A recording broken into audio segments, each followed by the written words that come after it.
আমরা অনেকে আছি যে জবের পাশাপাশি আমরা কোনো নতুন একটা কিছু শুরু করতে চাই, যেমন বিজনেস হোক বা সাইড ইনকামের। তো জবের পাশাপাশি যদি আমি একটা বিজনেস স্টার্ট করি, সেক্ষেত্রে যে এই দুইটা জিনিসের ব্যালেন্স কীভাবে করবো এবং কাজ বা মাইন্ড সেট আপ কীরকম থাকা উচিত, এই কোশ্চেনটা চলে আসে। তো প্রথমেই একটা জিনিস মাথায় রাখা দরকার যে জবের পাশাপাশি আমি এক্সট্রা একটা ওয়ার্ক নিচ্ছি, যেটা আমি একটু বিজনেস রান করার জন্য ট্রাই করব। তো সেক্ষেত্রে আপনার মাথায় রাখতে হবে যে আপনার জব একটা ডিউটি, আপনার ডিউটি টাইম আছে। সো এর বাইরে আপনি এক্সট্রা একটা কাজ করতেছেন। তো প্রথম কাজ হচ্ছে যে আপনি যখন জব করবেন তখন যদি কিছু এক্সট্রা করেন, দ্যাট মিনস কি, আমি কথাটা একটাই আসতেছে যে এক্সট্রা। তার মানে কি, আপনি যদি জব করেন তাহলে যদি বিজনেস করতে চান তাহলে এক্সট্রা খাটতে হবে। তো আপনার কোনো সময় মাইন্ডসেটে এরকম থাকা উচিত না যে আমি জবে যে টাইম সারাদিনে যে খাটি ওই পরিমাণে খাটবো এবং দুইটাই করব। তো এটা হচ্ছে ক্রাইম হয়ে যায় আপনার জন্য, কারণ আপনি একটা জায়গায় কমিটেড, আপনি জব করতেছেন একটা জায়গায়, সেখানে কমিটেড, সেখানে একটা টাইম আছে, এই টাইমের মধ্যে আপনার সেখানে ডিউটি করতে হবে। সেই ডিউটির বাইরে আপনাকে যদি একটা কিছু সেট আপ করতে হয়, তাহলে কি রাতে আসার পরে আপনি বাসায় আসলেন, তারপরে আপনি প্ল্যান করলেন যে কীভাবে কী করা যায়, বা আমি একটা যদি অনলাইন বিজনেস করি, সেই অনলাইন বিজনেসের আমার কী কী থাকতে পারে আপনি লার্ন করলেন, শিখলেন বা সেখানে নামলেন। কিন্তু হ্যাঁ, সারাদিন কাজ করার জন্য তো একজন থাকতে হবে বা একটা মাথা দিতে হয়, তখন তো আপনি পারতেছেন না। তো বেটার হয় আপনি জব ছেড়ে দিয়ে স্টার্ট করা। বাট যদি না পসিবল হয় যে আমার ফ্যামিলি লাইবিলিটিস আছে, আমার কিছুটা না আছে অনেক, সেক্ষেত্রে আপনার অবশ্যই এমন কাউকে এবং আপনার আশেপাশে এমন কাউকে বেছে নিতে হবে যে ফ্রি আছে। যেমন আপনার বাসায় কেউ থাকতে পারে বা আপনার ওয়াইফ থাকতে পারে, যে হাউস ওয়াইফ, উনি হেল্প করতে পারে আপনার এই বিজনেসে।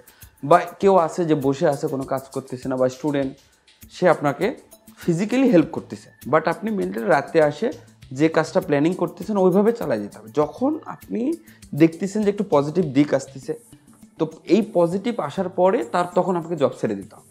কারণ আপনি ফুল টাইম যদি জব করেন, সেক্ষেত্রে দুইটা জায়গায় সেম পরিমাণ মাথা দেওয়া পসিবল না। সেক্ষেত্রে আপনার হয় জবে সমস্যা হবে, আর নাহলে বিজনেস সমস্যা হবে। ধীরে ধীরে স্টার্ট করতে গেলে আপনার মাথা জবেই থাকবে, বাট আপনি রাতে যখন আসবেন তখন এক্সট্রা, যেহেতু বিজনেসে এক্সট্রা সময়ে এক্সট্রা কাজটা করে তারপর আপনাকে ঘুমাইতে হবে। এবং সারাদিন যে ব্যবসাটা দেখাশোনা করো, তার জন্য অবশ্যই একটা লোক রাখতে হবে, যেটা আপনার আশেপাশে খুঁজতে হবে। যদি না থাকে তাহলে পসিবল না আসলে। এখন আমি যদি বলি যে আপনি জবের পাশাপাশি আপনার অফিস থেকে, অফিসের টাইমে আপনি একটা কিছু করতেছেন, যে অফিসের লাঞ্চ টাইম বা অফিসের ফাঁকে ফাঁকে আপনি একটা কিছু করতেছেন, তখন তো এটা একটা অফিসে আপনি আসেন বা যেখানেই থাকেন, এটা ক্রাইম হয়ে যায়। এবং সেটা যদি কোনো সময় ধরা পড়ে যায় যে এইটা কাজ করতেছেন অফিসে আসার পরে, তাহলে কিন্তু আবার আপনি কি যাবে, জব যাবে। তো আপনার জবও যাবে, ওইদিকে ওই টেনশনে আবার বিজনেসও হবে না। সো আলটিমেটলি আপনার কিন্তু কোনোটাই আসবে না। সো দুইটাই যদি আমি বজায় রাখতে চাই, জবের মতো জব এবং সেই ডিউটি 100% পালন করার পরে আপনি এখানে আরও আপনাকে আপনার ডাবল কষ্ট করে দেন একটা বিজনেস দাঁড় করাইতে হবে। তো সেক্ষেত্রে সবসময় একটা জিনিস আসে যে ভাই মাথা কীভাবে, অনেক সময় মাথা থাকে না, কাজ করতে মন চায় না। দেখেন, আপনি যদি এক্সট্রা ইনকাম বা এক্সট্রা একটা কিছু চান, অবশ্যই আপনাকে এক্সট্রা কাজ করতে হবে এবং এক্সট্রা এফোর্ট দিতে হবে। এর কোনো বিকল্প নেই, এখানে কোনো শর্টকাট ওয়ে নেই, কিচ্ছু নেই। বাট হ্যাঁ, স্মার্ট ওয়ে আছে, বাট শর্টকাট ওয়ে না থাকলে স্মার্ট ওয়ে আছে। আপনি কীভাবে হ্যান্ডেল করবেন, এক স্মার্ট ওয়ে থাকতে পারে। যেমন আপনি একটা প্রোডাক্ট নিয়ে কাজ করবেন, যে প্রোডাক্ট আপনি অনলাইনে সেল করবেন, সেল ধরলাম। তো আপনি একটা প্রোডাক্ট চুজ করলেন, নিয়ে আসলেন প্রোডাক্টটা, আপনার ওই প্রোডাক্টের ভিডিও কন্টেন্ট লাগবে বা প্রোডাক্টে অ্যাড দিতে হবে, আপনি রাতে করলেন। দেন প্রোডাক্টটা সারাদিন সেল হবে, সেখানে কন্ট্যাক্ট করতে হবে, কাস্টমার কন্ট্যাক্ট, এটা আরেকজন করলো, বা রিমোটলি কারো কাছ থেকে করে নিলেন। আপনি রিমোট একজনকে রেখে দিলেন যে আপনার কস্টিংয়ে পোষাচ্ছে না, ওকে রিমোট। বা সবচাইতে বড় আমি যে মনে করি যে ঢাকা শহরে না, যে কোনো জায়গায় আসলে চাকরিজীবী বেশিরভাগই আমাদের ওয়াইফ হচ্ছে যে আসলে হাউস ওয়াইফ। তো তারা কিন্তু বেশিরভাগ সময় একটা ফ্রি থাকে। তো আস্তে আস্তে সেও ডেভেলপ হইলো এবং সেও একটা কাজের মধ্যে থাকলো, দেখা যায় যে অল্প অল্প ইনকাম হইলো, বাট একটা জিনিস দাঁড়াতে থাকলো।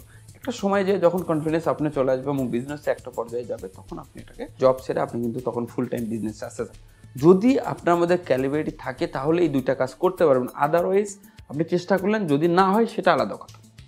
বাট ক্যালিব্রেটি যদি না থাকে, আপনি তারপরেও চেষ্টা করতে গেলেন, তাহলে এই জবও হারাইলেন বা এটা হারালেন, এরকম না।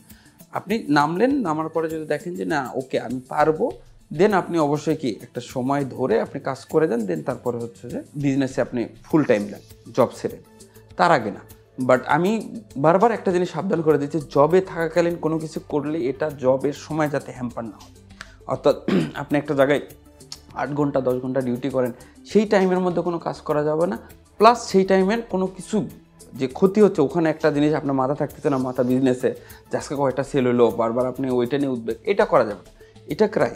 এইটা বাদ দিয়ে আপনি যদি করতে পারেন তাহলে স্টার্ট করুন, আদারওয়াইজ দরকার নেই। বা জব ছেড়ে দেই করেন, বা আপনি একটা সেভিংস করেন।